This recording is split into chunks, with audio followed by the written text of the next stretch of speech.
Olá pessoal, eu sou Antônio Amorim e na aula de hoje a gente vai ver o item 3 da prova do CPA 10, Noções de Economia e Finanças.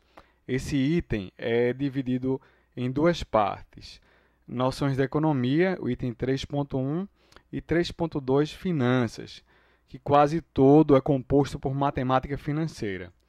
Na aula de hoje a gente vai ver conceitos básicos da economia, o item 3.1 e começando pela primeira parte aí, que envolve indicadores econômicos. O que são indicadores econômicos? São números que servem para interpretar a economia. Exemplo, o PIB, inflação, taxa de câmbio, taxa de juros, etc. Lembrando que a prova é voltada para o investidor. Então, são esses números que traduzem a economia e é importante para o investidor se posicionar bem nos investimentos, interpretar a economia lendo os indicadores econômicos e, assim, tentar melhorar a performance dos seus investimentos. O primeiro indicador econômico que a prova trabalha é o PIB. O que é o PIB? Tá? Então, pessoal, o PIB, Produto Interno Bruto, representa o valor final de todos os bens e serviços produzidos por uma dada economia em determinado período. Tá? Então, esse valor final é importante porque evita o problema da dupla contagem. Imagina que um algodão se transforma numa peça de tecido que futuramente se transforma numa camiseta. Se eu somar todo o algodão com todas as peças de tecido e todas as camisetas, eu vou estar incorrendo no problema de dupla contagem. Nesse caso, eu vou somar apenas o valor final da camiseta, que é a última etapa do processo produtivo.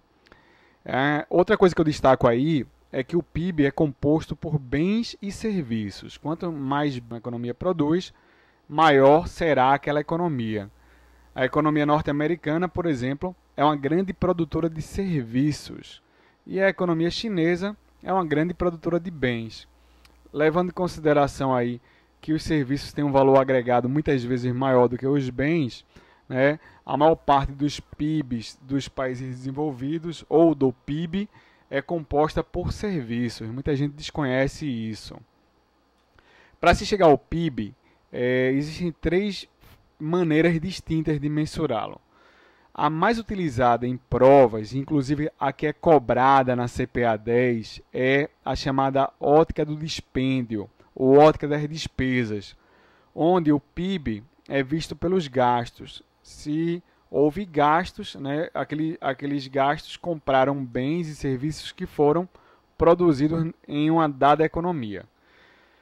Por essa ótica, o PIB é igual a C mais I mais G mais X menos M, onde C é o consumo, I é o investimento, G os gastos do governo, X exportações e M a única variável negativa, as importações.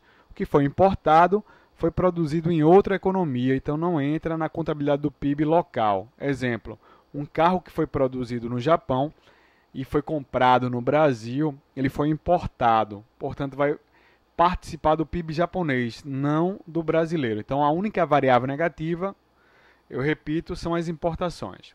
Na prova, o PIB pode vir da seguinte forma, C mais I mais G mais exportações líquidas. Então todas as variáveis seriam positivas. O que é que vem a ser exportações líquidas? X menos M. Então, o setor externo, que seria exportações e importações, seria, né, derivado ou simplificado para exportações líquidas, que representaria X menos M. Então, atentem para esse detalhe. Tá? Lembrando que o consumo diz respeito às famílias. Tá?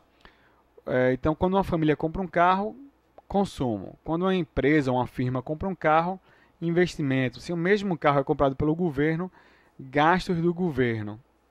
Se o carro é exportado, exportações. Então aí são os agentes econômicos. Consumo, o agente econômico é família, investimento são as firmas, as empresas. O G é o governo, os gastos do governo. E exportações e importações seria aí o setor externo. Ok, pessoal? Lembrando que o PIB é tudo que foi produzido naquele período. Por exemplo, se um carro foi produzido 3 anos antes do período computado ou de referência, ele não vai entrar no PIB daquele ano, obviamente. Tá?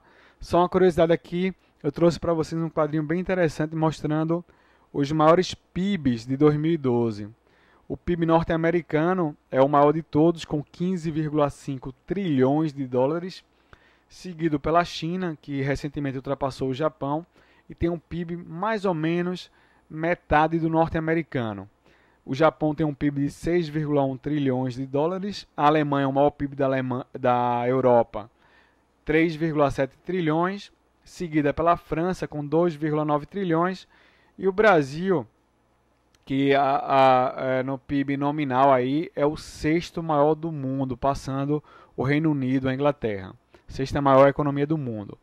Lembrando que existe uma outra metodologia que leva em consideração o poder de compra da moeda, chamada de paridade do poder de compra, ou simplesmente PPP. Por essa outra metodologia, o Brasil ele está atrás da Índia e da Rússia, tá? Mas isso é assunto para uma outra aula. Espero que vocês tenham entendido um pouquinho ou aprendido um pouquinho sobre o PIB. Qualquer dúvida, me mande um e-mail. Até a próxima aula.